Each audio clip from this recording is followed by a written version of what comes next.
આપણી સોસાયટીમાં છે ને સ્ત્રીને કોઈ ગણતું જ નથી. એની હેલ્થ, એની કમ્પ્લેન તો તમે કરી જ ના શકો. જે મેનોપોઝથી પેરીમેનોપોઝ વચ્ચેનો જે ટાઈમ છે ત્યારે એની લાઈફમાં સૌથી વધારે ચેન્જીસ આવતા હોય છે. આજે આ જ ચેન્જીસ વિશે થોડી ઘણી ડિસ્કશન કરવી છે. આજે આપણી સાથે જોડાયા છે ડૉક્ટર જિજ્ઞા ગરા છે. કોઈ પણ સ્ત્રીને 1 વર્ષ સુધી પીરિયડ્સ ના આવે તો એને મેનોપોઝ કહેવાય. પેરીમેનોપોઝમાં કેવું હોય કે કમ્પ્લીટ માસિક બંધ નથી થતું, તમારા હોર્મોન્સ કમ્પ્લીટ નથી જતા, પણ એ ધીરે ઓછા થતા જાય. કયા કયા લક્ષણો છે? Periods irregular. સેકન્ડ વસ્તુ છે weight gain, mood swings most common, અને મોસ્ટ ઇમ્પોર્ટન્ટ ઘણી બધી બહેનોએ નોટિસ કર્યું હશે કે એને એકલું લાગે. આપણા ડાયટરી હેબિટમાં કહું તો મોસ્ટ ઇમ્પોર્ટન્ટ એન્ડ સિમ્પલ વસ્તુ સોયાબીન એ નેચરલ ફોર્મ છે ઇસ્ટ્રોજનનું. પેરીમેનોપોઝના એવા કયા લક્ષણો ક્યારે ઇગ્નોર ન કરો? ક્યારેય બી એવું કન્સિડર ના કરવું કે હવે મારી 40 વર્ષની ઉંમર થઈ ગઈ છે અને મને પ્રેગ્નન્સી ના રહી શકે. કયા પ્રકારનું ફૂડ લેવું જોઈએ, શું ચેન્જીસ લેવા જોઈએ? તમે તમારો ડાયટ પ્રોપર ફોલો કરશો, એક્સરસાઇઝ પ્રોપર કરશો, તો જે મેનોપોઝમાં જે 3 થી 5 કિલો વેઇટ ગેઇન થતું હોય છે ને એને તમે કંટ્રોલ કરી શકો. હવે કેવી રીતે? તો કે આપણી જે રેગ્યુલર ડાયટરી હેબિટ્સ છે એમાં આપણે ફાઇબર્સ વધારે લેવા, કાર્બોહાઈડ્રેટ્સ અને ફેટ ઓછું કરવું અને પ્રોટીન્સ વધારે લેવું. દરેકને એક જ રિક્વેસ્ટ કરીશ કે તમારા ઘરમાં તમારી મમ્મી હોય, તમારી બેન હોય કે તમારી વાઈફ હોય, જ્યારે કંઈક એ કહેવા માંગતી હોય ને એને સાંભળો, એને સમજો, એને બોલવાનો મોકો આપો. Hello friends, welcome to SD હેલ્થકાસ્ટ. દર્શક મિત્રો, આમ તો આપણે જોઈએ ને તો સ્ત્રીઓની લાઈફમાં સતત ચેન્જીસ આવતા હોય છે, પરંતુ જો આપણે એકદમ માર્ક કરવા જઈએ ને તો જે લેડીઝની લાઈફમાં સૌથી વધારે જો ચેન્જીસ આવતા હોય તો પ્રેગ્નન્સી વખતે પણ નહીં કે પીરિયડ સ્ટાર્ટ થતા હોય ત્યારે પણ નહીં. સૌથી વધારે ચેન્જીસ આવે છે એના પેરીમેનોપોઝ ટાઈમ પર. જે મેનોપોઝથી પેરીમેનોપોઝ વચ્ચેનો જે ટાઈમ છે ત્યારે એની લાઈફમાં સૌથી વધારે ચેન્જીસ આવતા હોય છે. આજે આ જ ચેન્જીસ વિશે થોડી ઘણી ડિસ્કશન કરવી છે. જે આપણી સાથે જોડાયા છે ત્યારે તેમની પાસે 20 વર્ષથી પણ વધારે વર્ષોનો આ અનુભવ ધરાવે છે આ લાઈનનો, અને એ આજે આપણી સાથે જોડાયા છે. અને ઘણી બધી ડિસ્કશન કરવી છે, તો આજનો એપિસોડ ખાસ કરીને લેડીઝ લોકો માટે તો સ્પેશિયલ છે જ. તમે તો ચૂકતા જ નહીં એપિસોડ જોવાનું, પણ ખાસ કરીને સાથે સાથે એમના જે પાર્ટનર્સ હોય, મેલ પાર્ટનર્સ છે, એમને પણ જોવા જેવું છે. એમની બહેન હોય કે મમ્મી હોય કે વાઈફ હોય, કયા કયા ચેન્જીસ એમની લાઈફમાં આ ટાઈમ પર આવતા હોય છે જેને સમજવા ખૂબ જ જરૂરી છે. તો આજે આપણી સાથે જોડાયા છે ડૉક્ટર જિજ્ઞા ગરા છે. વેલકમ. આજે બહુ સ્પેશિયલ ટોપિક પર વાત કરવી છે. યસ. કે જે કહેવાય કે આમ જોઈએ તો બહુ નોર્મલ વસ્તુ છે, પણ એની પાછળ ઘણા બધા મોટા ક્વેશ્ચન્સ છે, ઘણા બધા મોટા ચેન્જીસ છે કે જેને આપણે ખુદ પણ સમટાઈમ્સ નથી સમજી શકતા. રાઈટ. જણાવો તો. યસ પૂજાબેન, તમે જેમ કીધું કે મેનોપોઝ આપણે ઘરમાં ક્યાંક ને ક્યાંક એવું કહેવાય કે ભાઈ it's not a big thing. Periods આવ્યા છે ને પીરિયડ્સ જશે, પણ બધાને એ સમજવાની જરૂર છે કે આપણા શરીરમાં જ્યારે પીરિયડ્સની શરૂઆત થાય ત્યારે ઇસ્ટ્રોજન નામનો એક હોર્મોન આવે અને એ હોર્મોન્સ મેનોપોઝ વખતે જાય અને આપણી જે આપણી શારીરિક ફિટનેસ કહો તમે કે મેન્ટલ ફિટનેસ કહો, બધી જ વસ્તુ એ એક હોર્મોન પર ડિપેન્ડન્ટ છે. અને એટલે જ જેમ તમે કીધું કે જ્યારે પીરિયડ્સ જાય છે ત્યારે બહુ બધા ચેન્જીસ આવે અને એનું એક જ કારણ છે ઇસ્ટ્રોજન હોર્મોન. અને આપણે બધાએ એ સમજવાની જરૂર છે કે આપણા શરીરમાં એ શું ચેન્જીસ લાવે છે અને એ જ્યારે જાય છે ત્યારે એને કેવી રીતે આપણે ટોલરેટ કરી શકીએ. મેનોપોઝ અને પેરીમેનોપોઝ બંને વચ્ચે ડિફરન્સ શું? યસ. પેરીમેનોપોઝ એટલે કેવું કહેવાય કે actually it is a transitional phase. મેનોપોઝને ક્યારે કહેવાય કે આપણે ક્યારે સ્ટેમ્પ કરી શકીએ? તો કે કોઈ પણ સ્ત્રીને 1 વર્ષ સુધી પીરિયડ્સ ના આવે તો એને મેનોપોઝ કહેવાય. પણ એ ઓવરનાઇટ નથી થતું. It tax time. તમને વર્ષો નીકળી જાય. કોઈને 5 વર્ષ, કોઈને 8 વર્ષ, કોઈને 10 વર્ષનો પેરીમેનોપોઝનો પીરિયડ હોય, જે ઇન્ડિકેટ કરે કે તમને હવે મેનોપોઝની શરૂઆત થઈ ગઈ છે. અને પછી ધીરે તમને મેનોપોઝ આવી જાય એન્ડ મેનોપોઝ કમ્પ્લીટ પીરિયડ્સ બંધ થઈ જાય. That is your end point. A end point તમારી જે રિપ્રોડક્ટિવ એજ છે કે તમારા અંડકોષ કામ કરે છે એ કામ કરતા બંધ થઈ ગયા છે. That's it. That's the final stage of menopause. Perimenopause અને મેનોપોઝમાં મેઇન ડિફરન્સ આપણે ગણીએ ને તો પેરીમેનોપોઝમાં કેવું હોય કે કમ્પ્લીટ માસિક બંધ નથી થતું, તમારા હોર્મોન્સ કમ્પ્લીટ નથી જતા, પણ એ ધીરે ઓછા થતા જાય. એટલે એનાથી શું થાય કે તમને પીરિયડ્સ ઇરેગ્યુલર થાય સૌથી પહેલું, કારણ કે ઇસ્ટ્રોજન હોર્મોન છે ને આપણા અંડકોશમાંથી આવે. તો સૌથી પહેલી શરૂઆત તમારા અંડકોશ ઓછા કામ કરતા થાય, પીરિયડ્સ જલ્દી આવવા લાગે, વારે વારે આવે, ઘણીવાર એવું થાય કે તમને લંબાઈ જાય. આ બધી જ વસ્તુ તમારી પેરીમેનોપોઝ કહેવાય. અને એમાં જ એટલે ક્યારેક કોઈક સ્ત્રીઓને મૂડ સ્વિંગ્સ પણ આવવાની શરૂઆત થઈ જાય, કોઈને વેઇટ ગેઇનની પણ શરૂઆત થઈ જાય. તો એ બેઝિક ડિફરન્સ છે. શું મતલબ કે જ્યારે પણ પીરિયડ્સ આપણા ઇરેગ્યુલર થાય એટલે કમ્પલસરી એવું માની લેવું જોઈએ કે ભાઈ આ પેરીમોનોપોઝ સ્ટાર્ટ થઈ ગયું છે? નો, નોટ નેસેસરી. પીરિયડ્સ ઇરેગ્યુલર થવાના ઘણા બધા કારણો છે. એમાંનું એક કારણ પેરીમેનોપોઝલ એજ ફેઝ છે. તો ઇરેગ્યુલર પીરિયડ્સ છે એમાં ક્યારેક તમને સ્ટ્રેસ હોય, તમે ઊંઘતા ના હોય, તો તમારા હોર્મોન્સમાં ગરબડ થઈ શકે. હવે આપણા જે શરીરમાં છે ને એક એક્સિસ બનેલી છે જેને અમે લોકો HPO એક્સિસ કહીએ. એટલે શું થાય કે બધા જ હોર્મોન્સનું કંટ્રોલ બ્રેઇનથી થાય. તો તમારી જે બ્રેઇનમાંથી સિગ્નલ્સ અલગ રીતે આવે અને એ પ્રમાણે એના ઇન્ફ્લુઅન્સમાં આપણી અંડકોશ કામ કરે. તો તમે ટેન્શનમાં હશો, તમે ઊંઘતા નહીં હોવ, તમે સડન વેઇટ લોસ કર્યું હોય, તો આ બધા કારણો પણ છે કે જેનાથી પીરિયડ્સ ઇરેગ્યુલર થાય. તો ઓલવેઝ કે એવું નહીં માની લેવાનું કે ભાઈ મને પીરિયડ્સ હવે ઇરેગ્યુલર થવા લાગ્યા એટલે મને પેરીમેનોપોઝ શરૂ થઈ ગયું. નો. નોર્મલી આ બધા લક્ષણો તમે કહ્યા બહુ નોર્મલ લક્ષણો છે. આના સિવાય બીજા કયા લક્ષણો છે કે જે આપણે માની શકીએ કે ઓકે આ મને પેરીમેનોપોઝ સ્ટાર્ટ થયું છે? ઓકે, યસ, પીરિયડ્સ ઇરેગ્યુલરની તો આપણે વાત કરી. સેકન્ડ વસ્તુ છે વેઇટ ગેઇન. કારણ કે હોર્મોન ચેન્જ થાય, ઇમ્બેલેન્સ થાય અને એના લીધે આપણા શરીરમાં વેઇટ ગેઇન આવે. Mood swings most common. નાની વાતોમાં ગુસ્સો આવે, કોઈની જોડે વાતો કરવી ના ગમે. અને મોસ્ટ ઇમ્પોર્ટન્ટ, ઘણી બધી બહેનોએ નોટિસ કર્યું હશે કે એને એકલું લાગે. અને એનું મોસ્ટ ઇમ્પોર્ટન્ટ કારણ શું હોય કે એણે પોતાની આખી જિંદગી બધા પાછળ ખર્ચી કાઢી, ત્યારે એ પોતે ઇસ્ટ્રોજન હોર્મોન ફૂલ લઈને ફરતી હતી એટલે એને ખબર ના પડી. હવે એવું થયું કે મેનોપોઝ થવા આવ્યો, પેરીમેનોપોઝલ એજ ગ્રુપમાં એ હોર્મોન્સ ઓછા થતા જાય અને એના લીધે એને એકલું બહુ લાગે, ગુસ્સો બહુ આવે, ઊંઘ નહીં આવે, થાક વધારે લાગે. આ બધા કોમન સિમ્ટમ્સ છે લોકોના. ઘણી વખત છે ને આ બધા લક્ષણોને મતલબ એ સ્ટ્રેસ સમજીને ઇગ્નોર કરી દે છે કે હશે બહુ થાકી ગઈ છું, શાયદ હમણાં કામનો લોડ મને વધી ગયો છે. તો ઇફ આવા બધા લક્ષણોને જો ઇગ્નોર કરે તો આગળ કયા પ્રકારના પ્રોબ્લેમ્સ થાય આનાથી પછી? ઇગ્નોર તો કશી વસ્તુ ખરેખર કરવી જ ના જોઈએ. હું દરેક બહેનોને કહીશ કે જ્યારે તમે 35 વર્ષના થાવ ને એટલે દર વર્ષે એક ગાયનેક ચેકઅપ કમ્પલસરી છે. અને એમાં તમારું ગાયનેક એટલે ક્લિનિકલ ચેકઅપ કરાવી લો, સોનોગ્રાફી કરાવી લો, બ્લડ ટેસ્ટ કરાવો અને તમારા સ્તનની તપાસ કરાવો. હવે આ જે પણ વસ્તુ છે, એક જ મિનિટ, હા, તમે ક્વેશ્ચન શું પૂછ્યું હું ભૂલી ગઈ. ઇફ આ બધી વસ્તુને જો ઇગ્નોર કરે છે તો શું પ્રોબ્લેમ થાય? યસ. તો આજે તમારા દરેક સિમ્ટમ્સ છે એને તમે જો ઇગ્નોર કરો તો ઘણીવાર તમારા શરીરમાં જે કોઈ ચેન્જીસ આવ્યા છે ને એને તમે મિસ કરી શકો. જેમ મેં કીધું કે દર વર્ષે તમારે બોડી ચેકઅપ કરાવવું જોઈએ. તમે બોડી ચેકઅપ કરાવશો તો તમે ડિફરન્શિએટ કરી શકશો કે ભાઈ મારા સિમ્ટમ્સ મેનોપોઝ, પેરીમેનોપોઝલના લીધે છે કે મારા શરીરમાં બીજી કોઈ બીમારી ઊભી થઈ રહી છે. એટલે ઓલવેઝ તમારે તમારું રેગ્યુલર ચેકઅપ કરવું જ જોઈએ, નહીં તો સમટાઈમ્સ તમે કોઈક મોટા પ્રોબ્લેમ્સમાં આવી શકો છો. તમે વાત કરી મૂડ સ્વિંગ્સની, તો બહુ કોમન ઇશ્યુ છે આ દરેક, મતલબ મોસ્ટલી લેડીઝના પ્રોબ્લેમ થાય છે.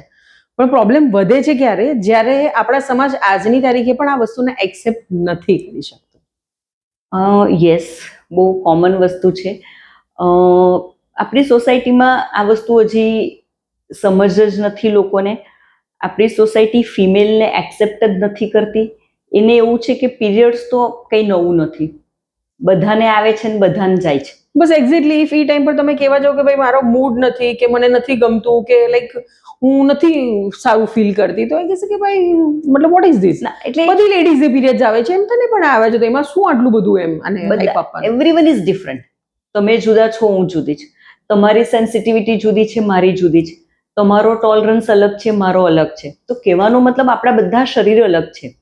મેનોપોઝ, પેરીમેનોપોઝ કે જે પણ કોઈ હોર્મોન્સ આવે છે બધાના શરીરમાં અલગ રીતે અસર કરી જાય છે. બીજી વસ્તુ એ બી છે એન્વાયરમેન્ટ, તમારા ઘરનો માહોલ. અગર મને બી મૂડ સ્વિંગ્સ આવે છે, મને પણ ગુસ્સો આવે છે, પણ મારા હસબન્ડ મને સમજે છે, એ મારી કેર કરે છે, તો એની સામેનું જે મારું રિએક્શન આવશે ને એ માઇલ્ડ ફોર્મમાં હશે. પણ એની સામે અગર તમને કોઈ ગણતું જ નથી, તમને કોઈ રિસ્પેક્ટ જ નથી આપતું, તમને કોઈ સાંભળતું જ નથી, તો તમારા એ જ મૂડ સ્વિંગ્સ તમને વધારે હેરાન કરશે. તો દરેક વ્યક્તિએ સમજવાની જરૂર છે કે આ દરેક સ્ત્રીમાં જે પણ કોઈ ચેન્જીસ આવે છે એને એક્સેપ્ટ કરો, એને સમજવાની કોશિશ કરો. મેં એક બીજી વસ્તુ જોઈ છે કે આપણી સોસાયટીમાં છે ને સ્ત્રીને કોઈ ગણતું જ નથી. એની હેલ્થ, એની કમ્પ્લેન તો તમે કરી જ ના શકો. તમે કમ્પ્લેન કરી એટલે એ લોકો એવું સમજે કે ભાઈ આને તો આદત છે, પણ એ હકીકત નથી. તો દરેકને એક જ રિક્વેસ્ટ કરીશ કે તમારા ઘરમાં તમારી મમ્મી હોય, તમારી બેન હોય કે તમારી વાઈફ હોય, જ્યારે કંઈક એ કહેવા માંગતી હોય ને એને સાંભળો, એને સમજો, એને બોલવાનો મોકો આપો. અને બધાના થ્રેશોલ્ડ અલગ છે, તો બધાનું અલગ અલગ, દરેક ઘરની સ્ટોરી અલગ રહેશે. એટલે જ મેં કીધું કે આ એપિસોડ લેડીઝ લોકો તો ખાસ જોજો, કારણ કે કયા કયા ચેન્જીસ આવે છે, એનાથી શું પ્રોબ્લેમ થઈ શકે છે, એનું સોલ્યુશન પણ શું છે એ પણ આપણે સાથે વાત કરવાના છે. પણ જે પાર્ટનર્સ લોકો છે કે જે કોઈ પણ મેલ પર્સન છે એ પણ આ એપિસોડ ચોક્કસથી જોજો, કારણ કે લેડીઝ લોકોમાં એવા ઘણા બધા ચેન્જીસ આવે છે, શાયદ એ લોકો પણ નહીં જાણતા હોય, બીકોઝ એ લોકો ફીલ નથી કર્યું વસ્તુ જે આપણે ફીલ કરી રહ્યા છે, બટ એ સમજવું બહુ જરૂરી છે અત્યારે. બિલકુલ બિલકુલ. ખાસ કરીને આ પેરીમોનોપોઝની એજ કઈ ગણી શકાય, કે કઈ એજથી આ સ્ટાર્ટ થાય છે? જેમ મેં કીધું, બધા શરીર અલગ છે, બધાના શરીરમાં જે ફંક્શન છે અલગ અલગ થાય છે. પણ જનરલી એવું કહેવાય કે 35 વર્ષથી પણ શરૂ થઈ શકે, કોઈને 40 વર્ષથી પણ શરૂ થઈ શકે. જવાની એજ પણ એવી છે કે અપર લિમિટ અમે એવું કહીએ કે 50 થી 55 વર્ષ સુધીમાં પીરિયડ્સ તમારા બંધ થઈ જ જવા જોઈએ.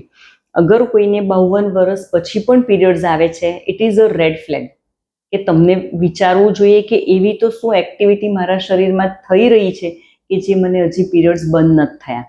એટલે આપણે એવું ડિફાઇન ના કરી શકીએ. કોઈકની ઘરમાં એવી ફેમિલી હિસ્ટ્રી હોય કે એને મમ્મીને વહેલા પીરિયડ્સ ગયા, તો એનું પેરીમેનોપોઝલ એજ પહેલાંથી શરૂ થઈ જશે, એ જે પીરિયડ છે. કોઈના ઘરમાં લેટ થતા હોય, મમ્મીને, માસીને, બેનને, તો એ લેટ શરૂ થશે. આ સાથે સાથે ખાસ કરીને આ ટાઈમમાં જે સુવાની આપણે સાયકલ કે સ્લીપિંગ સાયકલ છે એ પણ ક્યાંક ડિસ્ટર્બ થઈ જાય છે, બરાબર? જે નોર્મલી આપણે મતલબ બેડ પર જઈએ ને તરત ઊંઘ આવી જાય છે, તો નથી આવતી ટાઈમ પર. તો એ શા માટે થાય છે ને એનું સોલ્યુશન શું?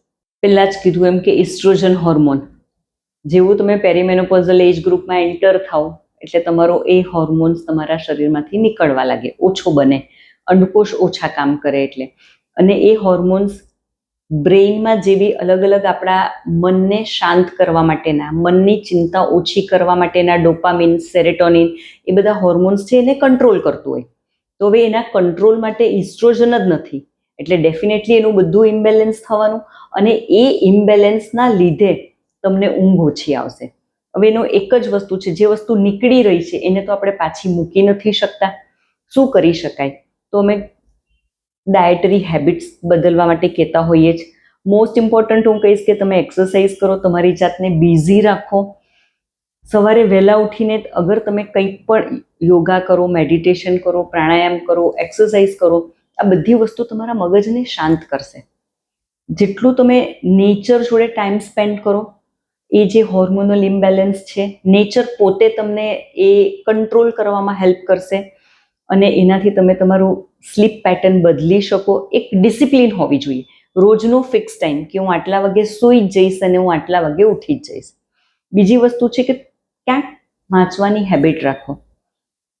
તમે સૂતા પહેલાં કંઈક પણ બુક વાંચશો ને તો ઓટોમેટિક તમારું બ્રેઇન રિલેક્સ થશે અને તમને ઊંઘ આવી જશે. તો હું મારા પેશન્ટને જનરલી આ વસ્તુ કહેતી હોઉં કે તમે વાંચવાની, ઓવર ધ યર્સ આપણે ભૂલી ગયા છે બધા વાંચવાનું, તો અગર એ તમે હેબિટ કેળવશો તો ડેફિનેટલી એ તમને હેલ્પ કરશે.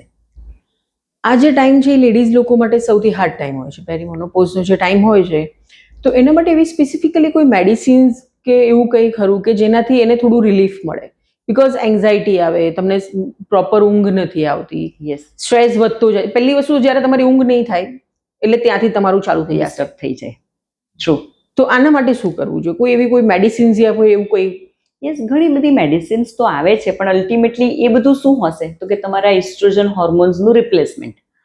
હવે અમુક ઉંમર પછી તમે વધારે પડતા ઇસ્ટ્રોજન હોર્મોન્સ શરીરમાં આપો ને એ તમને નુકસાન કરે. એટલે દરેક વસ્તુ પ્રોપર માત્રામાં તમારા શરીરમાં જવી જોઈએ. તો practically primary line of treatment for any menopausal symptoms is dietary change, lifestyle modifications. અને તો પણ તમને રિલીફ નથી મળતું તો અમે લોકો ઇસ્ટ્રોજન હોર્મોન્સની રિપ્લેસમેન્ટ થેરેપી રેકમેન્ડ કરતા હોઈએ છીએ.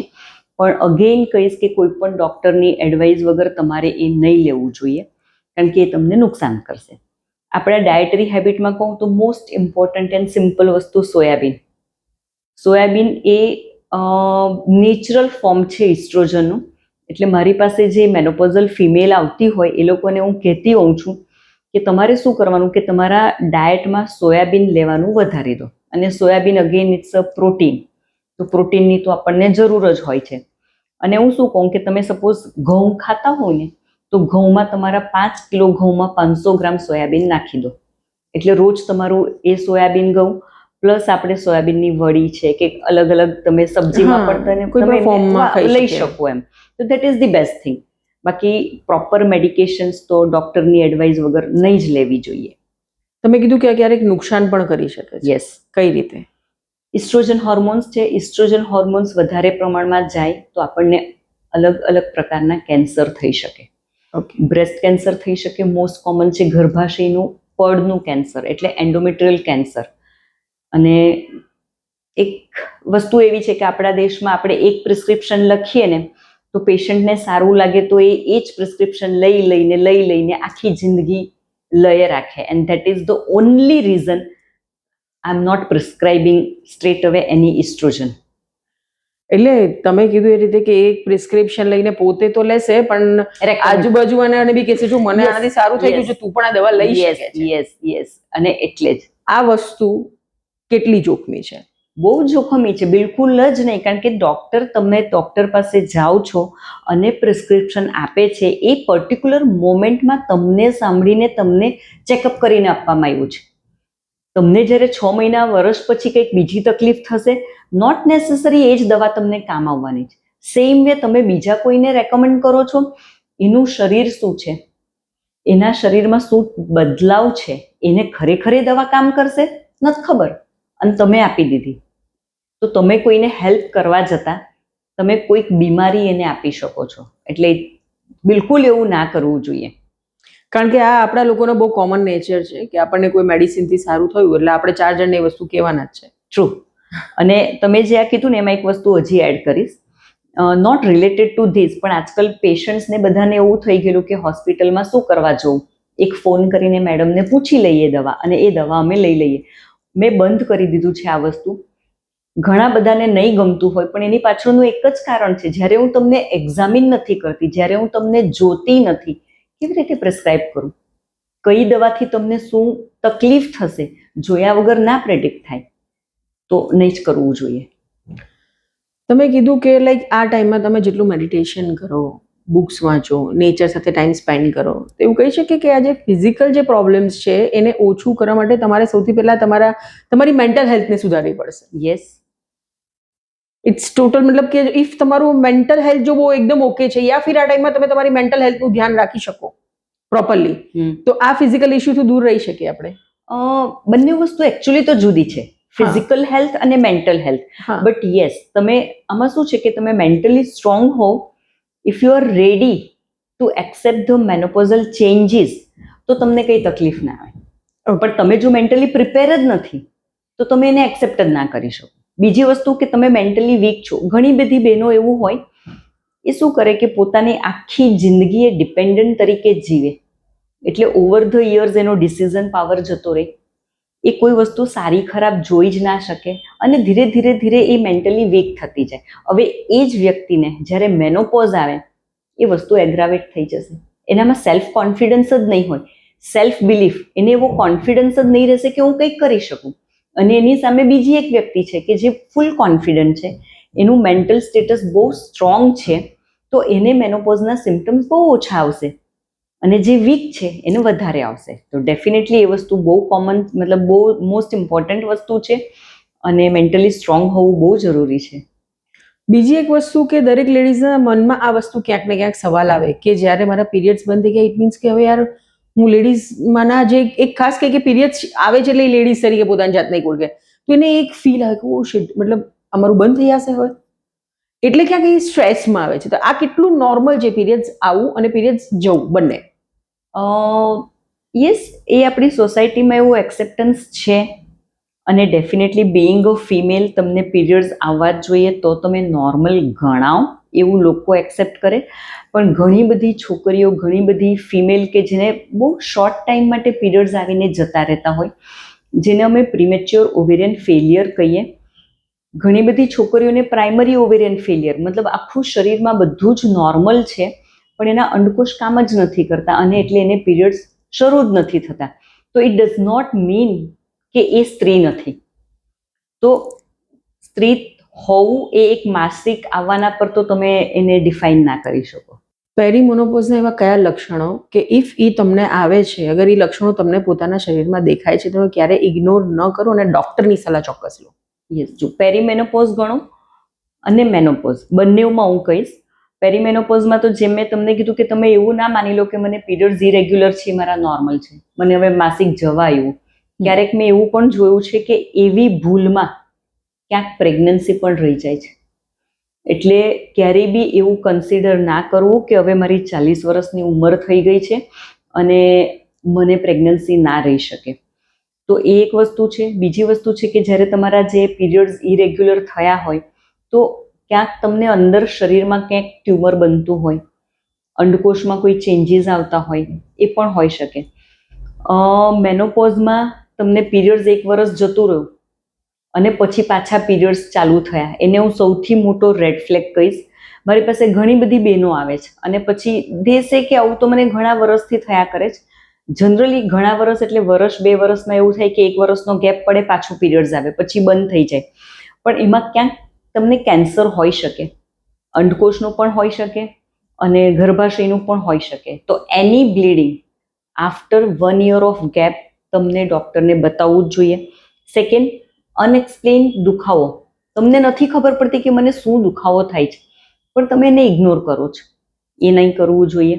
હેવીનેસ, ક્યારેક પેટમાં કંઈક ફીલ થતું હોય પણ તમે એને ગેસ તરીકે કન્સિડર કરો. ઘણીવાર મેં જોઈ છે બહેનો 9 મહિનાની પ્રેગ્નન્સી જેટલા ટ્યુમર લઈને આવે અને એ લોકો એવું કન્સિડર કરે કે આ તો મને ગેસ થઈ જાય છે. તો એ બહુ મતલબ કે બહુ મોટું ઇગ્નોરન્સ કહેવાય. તમે જેમ તમારા સ્તન ચેક કરો છો, હું સમજાવું છું, દરેક જગ્યાએ જાઉં છું તો એમાં તમને કંઈક ગાંઠ ફીલ થાય તો એકવાર મેરીમેનોપોઝ, મેનોપોઝલ એજ ગ્રુપમાં આ બધા કંઈ પણ સિમ્ટમ્સ હોય તમને 100% તમારા ગાયનેકોલોજિસ્ટને કન્સલ્ટ કરવું જ જોઈએ. આ સમયમાં પ્રેગ્નન્સી રહેવાના ચાન્સીસ કેટલા? આમ તો રેર કહેવાય, પણ મેં મારા કરિયરમાં 3 થી 4 પેશન્ટ ડીલ કર્યા છે અને એ પણ 45 થી 46 વર્ષ.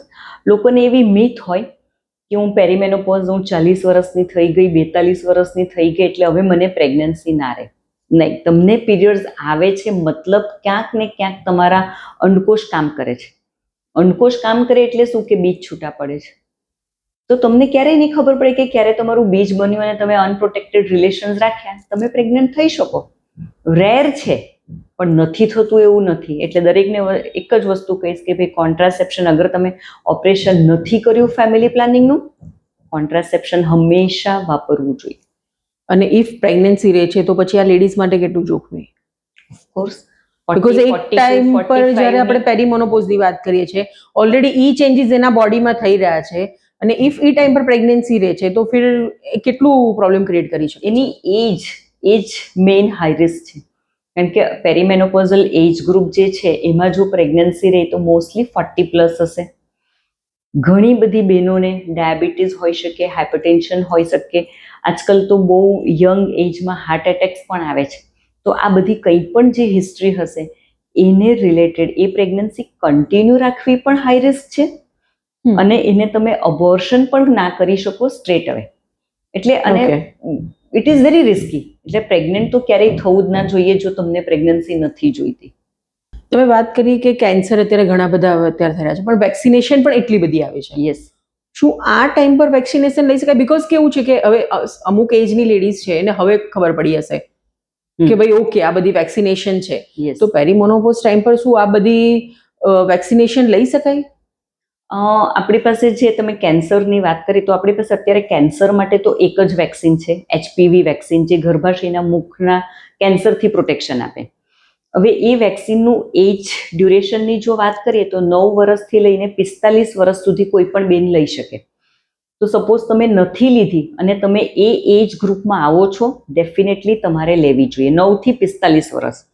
અને દરેકે દરેક બહેનોએ લઈ જ લેવી જોઈએ એ વેક્સિન. 3 ડોઝ હોય છે સિમ્પલ, 0 ડોઝ 2 મહિના પછી અને 6 મહિના પછી. તમે સપોઝ એવું થાય કે તમે 2 ડોઝ લીધા અને તમે પ્રેગ્નન્ટ થઈ ગયા, તમે યંગ એજમાં છો, રિપ્રોડક્ટિવ એજ ગ્રુપમાં, તો simple, not to worry. Pregnancy પૂરી કરો, ડિલિવર થાઓ અને ડિલિવર થયા પછી તમે તમારા બાકીના ડોઝ કન્ટિન્યુ કરી શકો છો. પણ દરેક જણે લેવી જોઈએ. ડેફિનેટલી એ આપણને ગર્ભાશયના મુખના કેન્સર સામે પ્રોટેક્શન આપે છે. પેરીમોનોપોઝ ટાઈમ પર હોટ ફ્લેશિસનો બહુ ઇશ્યુ આવે છે. કઈ રીતે બચવું એનાથી? હોટ ફ્લેશિસ સેમ મેં તમને કીધું કે ઇસ્ટ્રોજન નથી આપી નથી શકવાના. ડાયટમાં તમે ચેન્જ કરો, એક્સરસાઇઝ કરો, એક્ટિવ રહો. તમે જેટલા એક્ટિવ રહેશો, તમને તમારા હર કોઈ મેનોપોઝના જે સિમ્ટમ્સ છે ક્યાંય જતા રહેશે તમને નહીં ખબર પડે. બીજી વસ્તુ છે, જે હોટ ફ્લેશિસ થાય છે કે જે સ્વેટિંગ, પરસેવો વધારે થાય છે, એ બધી વસ્તુ શું થાય છે કે તમારા જે બ્લડ વેસલ્સ જે હોય ને એ વધારે ડાયલેટ થઈ જાય અને એના લીધે થતા હોય. તો એને આપણે હોર્મોન્સ વગર કંટ્રોલ કરવા હોય તો આપણી લાઇફસ્ટાઇલ મોડિફિકેશન જ કરવું પડે. અને એઝ યુઝ્યુઅલ હરેકનો આન્સર એ જ છે કે એક્સરસાઇઝ કરો, યોગા, મેડિટેશન, પ્રાણાયામ, પોતાની જાતને બિઝી રાખો. You will manage all your menopausal symptoms very well. Specifically ફૂડની વાત કરીએ તો કયા પ્રકારનું ફૂડ લેવું જોઈએ, શું ચેન્જીસ લેવા જોઈએ ફૂડમાં? અગેઇન મેનોપોઝ, પેરીમેનોપોઝમાં કેવું થાય કે જે હોર્મોન્સના જે ચેન્જીસ થાય એના લીધે આપણી બોડીમાં ફેટનું પ્રમાણ વધવા લાગે. એટલે ઘણા બધા કહેતા હોય કે મેનોપોઝ છે એટલે મને તો બહુ વજન વધી ગયું છે અને હવે એને હું કંટ્રોલ નહીં કરી શકું. મોટાભાગની બહેનો એને એવું કન્સિડર કરે કે આ જે મારું વેઇટ ગેઇન છે ને ઇટ ઇઝ નોર્મલ. પણ હું એમ કહીશ કે અગર તમે તમારો ડાયટ પ્રોપર ફોલો કરશો, એક્સરસાઇઝ પ્રોપર કરશો, તો જે મેનોપોઝમાં જે 3 થી 5 કિલો વેઇટ ગેઇન થતું હોય છે ને એને તમે કંટ્રોલ કરી શકો. હવે કેવી રીતે? તો કે આપણી જે રેગ્યુલર ડાયટરી હેબિટ્સ છે એમાં આપણે ફાઇબર્સ વધારે લેવા, કાર્બોહાઈડ્રેટ્સ અને ફેટ ઓછું કરવું અને પ્રોટીન્સ વધારે લેવું. અને સાયમલ્ટેનિયસલી એક્સરસાઇઝ તો મેં તમને કીધી જ. તો તમારી જે કેલરી નીડ જે છે ને મેનોપોઝમાં ઓછી થતી જાય, રિક્વાયરમેન્ટ કેલરીઝની ઓછી હોય, તો તમારો ઇન્ટેક ઓછો હશે અને તમે બર્ન વધારે કરશો તો ડેફિનેટલી તમે તમારા વેઇટ ગેઇનને બીટ કરી શકો. એવા પણ કિસ્સાઓ સામે આવ્યા છે કે ભાઈ અત્યારે પેરીમેનોપોઝના લીધે એમને ગભરામણ થતી હોય કે ક્યારેક એમનું બીપી ફ્લક્ચ્યુએટ થતું હોય અને એને ડોક્ટર્સ પરમનન્ટ બ્લડ પ્રેશરની ગોળી આપી દે છે કે ભાઈ તમને હાર્ટ ઇશ્યુઝ છે, આના માટે તમારે ગોળી લેવી પડશે. બંને વસ્તુ અલગ છે. બ્લડ પ્રેશર વધવું, ગભરામણ થવી, અનઇઝીનેસ થવી, both things are different. Blood pressure જે તમારું વધે છે એ મેનોપોઝના લીધે નથી વધતું. એ તમારી જીનેટિક, તમારી હિસ્ટ્રી હશે, ફેમિલીમાં હશે યા વોટ એવર.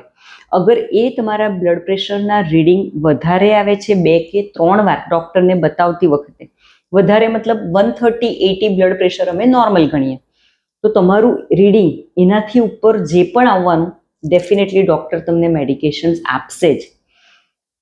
ગભરામણ થવી, અનઇઝીનેસ લાગવી, એ બધું સેમ એવું છે કે તમારા જે હોર્મોન્સ જે છે એ હોર્મોન્સ ઓછા થાય છે એટલે તમારી જે હાર્ટની ફંક્શનિંગ કેપેસિટી છે એને ડિસ્ટર્બ કરે. અને એ ડિસ્ટર્બ કરે એટલે પણ થશે. પ્લસ મૂડ સ્વિંગ્સ જે આવે, સોર્ટ ઓફ અ ડિપ્રેશન. મેં મારી પ્રેક્ટિસમાં જોયું છે કે મેનોપોઝલ ફિમેલમાં ડિપ્રેશનનું પણ પ્રમાણ બહુ વધારે છે. તો જ્યારે તમને અર્લી સ્ટેજમાં આ બધા સિમ્ટમ્સ હોય ને તો તમારે એનું ટાઈમલી તમારે ડૉક્ટરને કન્સલ્ટ કરીને ટ્રીટમેન્ટ યા વોટ એવર ડૉક્ટર સજેસ્ટ કરે કરવું જ જોઈએ. નહીં તો એ તમારો એક મેન્ટલ હેલ્થનો ઇશ્યુ બની શકે છે. એટલે નોટ નેસેસરી કે ઓલવેઝ તમને બ્લડ પ્રેશર વધી જ જાય, પણ એ તમારું સાયકોલોજીકલ વેલબિંગને પણ અસર કરી શકે અને એની ટ્રીટમેન્ટ ડિફરન્ટ હોઈ શકે.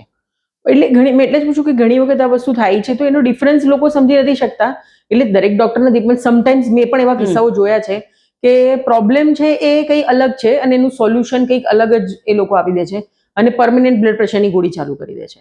અને આપણને પણ ખબર છે કે જ્યારે એકવાર બ્લડ પ્રેશરની જો ઇફ તમે મેડિસિન ચાલુ કરી દીધી પછી બંધ નથી કરી શકાતી. પણ એ ક્યારે શરૂ થાય કે જ્યારે તમને ખરેખર બ્લડ પ્રેશર હોય. હવે જે આપણે બ્લડ પ્રેશર, મેં શું કીધું કે 2 થી 3 વખત તમારું કન્ટિન્યુઅસ બ્લડ પ્રેશર મેઝર કરવામાં આવે અલગ અલગ ટાઈમે, અલગ અલગ ઇન્ટરવલ પર. એટલે કે 1 વીક પછી કર્યું, 10 દિવસ પછી કર્યું અને કન્ટિન્યુઅસ તમારું બ્લડ પ્રેશર વધારે આવે છે, દેન યુ આર હાઇપરટેન્સિવ. પણ તમને ટ્રાન્ઝિયન્ટ એક દિવસે ચિંતા થઈ અને તમારું બીપી વધી ગયું, ઘરમાં કંઈક સ્ટ્રેસફુલ એન્વાયરમેન્ટ હતું અને તમારું બીપી વધી ગયું, તો ડેફિનેટલી બીજી વાર એ નોર્મલ જ આવવાનું છે. હા. And then you don't need. અને અમે જ્યારે કોઈ પણ પેશન્ટ્સને એક્ઝામિન કરતા હોઈએ ને તો will be able to make out કે એનો એકચ્યુઅલ પ્રોબ્લેમ શું છે અને એ પ્રમાણે જ મેડિકેશન્સ જતી હોય. એટલે જનરલી જે તમારી રેગ્યુલર બ્લડ પ્રેશરની દવા ચાલતી હોય ને, ઇટ મીન્સ તમને હાઇપરટેન્શન છે and so you need medications. તો બોથ થિંગ્સ આર ડિફરન્ટ. અને અને બીજી વસ્તુ કે જ્યારે કોઈ પણ મેનોપોઝલ લેડી હોય તો જ્યારે એ ફિઝિશિયન પાસે જશે ને તો definitely physician A medical point of view જોઈને જ એમને ટ્રીટ કરશે. પણ જે એના મેનોપોઝલ સિમ્ટમ્સ છે એના માટે એને ગાયનેકોલોજિસ્ટની જરૂર પડશે જ. એટલે એક જ વસ્તુ કહીશ કે જ્યારે તમને મેનોપોઝલ એજ ગ્રુપમાં તકલીફ થઈ રહી છે, then you need to consult your gynecologist. કારણ કે બહેનોમાં એક એવી ઇમ્પ્રેશન છે કે મને ક્યાં માસિકમાં તકલીફ છે, મને ક્યાં સફેદ પાણી પડે છે કે હું ગાયનેકોલોજિસ્ટ પાસે જાઉં. એ પોતાના જે મેન્ટલ હેલ્થના પ્રોબ્લેમ્સ છે ને, કે ધબકારા વધી જવા, ઊંઘ નથી આવતી, એને એમ કે તો હું ફિઝિશિયન પાસે જઈને પણ હું મેનેજ કરી લઈશ. બટ નોટ નેસેસરી કે હંમેશા એ બધી વસ્તુ માટે દવા જોઈએ. એ બધી વસ્તુ ઇસ્ટ્રોજન ડેફિશિયન્સીથી થાય છે. તો તમને ગાયનેકોલોજિસ્ટ પાસે જઈને ગાયનેકોલોજિસ્ટ તમને જોઈને ડિસાઈડ કરશે કે તમારે એના માટે એન્ટીસાયકોટિક ડ્રગ્સની જરૂર છે કે તમને ખાલી સિમ્પલ HRT આપીને તમે સારા થઈ શકો છો. એટલે ઓલવેઝ કહું ને, દરેક બહેનોએ એવો રૂલ બનાવવો જોઈએ 35 વર્ષ પછી દર વર્ષે એકવાર ગાયનેકોલોજિસ્ટની મુલાકાત કરવી, તો તમારા અડધા પ્રોબ્લેમ સોલ્વ થઈ જશે એમાં. પેરીમેનોપોઝ વખતે જે કાંઈ પણ ઇશ્યુ થાય છે મેન્ટલ હેલ્થને લઈને કે ફિઝિકલ હેલ્થને લઈને, શું એ લાઈફ ટાઈમ પછી રહી જાય છે? જનરલી નહીં. ફિઝિકલ હેલ્થ એટલે કે સપોઝ તમને કોઈ હાર્ટ ઇશ્યુઝ થાય છે, કારણ કે ઇસ્ટ્રોજન હોર્મોન છે એ તમારા હાર્ટ પર પણ કામ કરે, તમારા કોલેસ્ટ્રોલ લેવલને પણ કંટ્રોલ કરે. તો ઓફકોર્સ જ્યારે ઇસ્ટ્રોજન જશે તો તમારું કોલેસ્ટ્રોલ લેવલને બધું ડિસ્ટર્બ થવાનું છે, તો એનાથી હાર્ટમાં ચેન્જીસ આવી શકશે. તો એ બધા ચેન્જીસ રિલેટેડ કોઈ મેડિકેશન્સ કે કોઈ પણ હશે એ તો લાઈફ ટાઈમ રહેવાનું તમારું.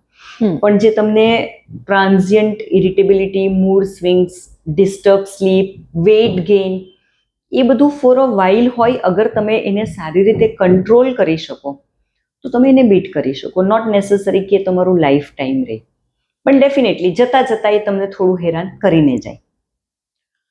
પેરીમેનોપોઝ અને મેનોપોઝ વચ્ચેના સમયને ઇઝીલી કાઢી શકે કોઈ પ્રોબ્લેમ વગર એવી ટીપ આપો. દરેક બહેનોને કહીશ કે પહેલાં તો પ્રાયોરિટાઇઝ યોર સેલ્ફ. તમારી જાતને સેન્ટરમાં મૂકો. પહેલાં હું સારી, હું બધાની સારી કેર કરીશ. પોતાની જાતને પ્રાયોરિટાઇઝ કરવી છે એટલે દિવસમાં ઓછામાં ઓછો 1 કલાક તમારા પોતાના માટે કાઢો. એક્સરસાઇઝ કરો, તમારી મનગમતી એક્ટિવિટી કરો. ઘણી બધી વસ્તુ હોઈ શકે, અને ઘણી બહેનોને એવું હોય કે હું રસોઈ કરું છું, હું ઘરના કામ કરું છું, એ મારી એક્ટિવિટી જ છે. પણ નો, એ નથી. તમને જે કરવાથી ખુશી મળે એ વસ્તુ કરો.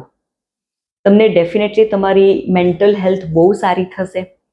એક્સરસાઇઝ, બીજી એક વસ્તુ એવી છે કે હવે આ ઉંમરે તો શું એક્સરસાઇઝ કરવી, કે શું જીમ કરવું, કે શું વેઇટ લિફ્ટ કરવું. પણ મોસ્ટ ઇમ્પોર્ટન્ટ વસ્તુ કે જે ઇસ્ટ્રોજન હોર્મોન્સ છે ને, તમારા હાડકા પર પણ અસર કરે. તમારા હાડકા પોચા થઈ જાય, તમારો મસલ માસ ઓછો થઈ જાય હોર્મોન્સના લીધે. તો તમે એક્સરસાઇઝ કરશો, વેઇટ લિફ્ટ કરશો, સ્ટ્રેન્થ ટ્રેનિંગ કરશો તો તમારા મસલ માસ સ્ટ્રોંગ થશે, તમારા બોન સ્ટ્રોંગ થશે. અને ઘણીવાર એવું તમે સાંભળ્યું હશે પૂજાબેન કે પડી ગયા અને સીધું ફ્રેક્ચર થઈ ગયું અને બેડ રિડન. તો એનું કારણ જ એ છે કે તમારા હાડકા પોચા થઈ ગયા છે, તમે એને સ્ટ્રોંગ નથી કર્યા. તો દરેક બહેનોને કહીશ કે એક્સરસાઇઝ ઇઝ મસ્ટ.